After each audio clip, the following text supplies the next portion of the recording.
Radhe Radhe friends. তো চলে আসলাম আবারও আরেকটি নতুন ভিডিও নিয়ে। তো তোমরা সবাই কেমন আছো? আশা করি খুব ভালো আছো। তো দেখো, এখানে ছিল একটা মায়ের পুজো আর কি, মা কালীর পুজো ছিল আমার এক ভাসুরের বাড়িতে। তো সেখানকারই পুজোর জন্য আমি উপবাস ছিলাম আর সেখানে পুজো করেছিলাম। তো দেখো, এবার মাকে আগে বরণ করা হবে। মা চলে এসেছে বাড়িতে। তো বাড়িতে আসার পরেই প্রথমেই আগে বরণ হবে, তারপরে আর কি মাকে থানে দেওয়া হবে, মানে মাকে যেখানে রাখা হয় আর কি।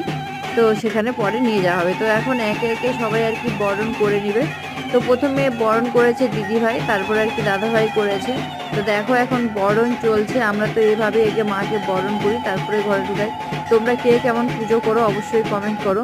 আর দেখো, এরপরে আমিও বরণ করে নিলাম মাকে, কারণ মা ঘরে এসছে, বরণ না করলেই নয়, আর এই ভাগ্য সবার হয় না। তো আমিও মাকে বরণ করে নিলাম। আর এবার দেখো, মাকে থানে বসানো হচ্ছে।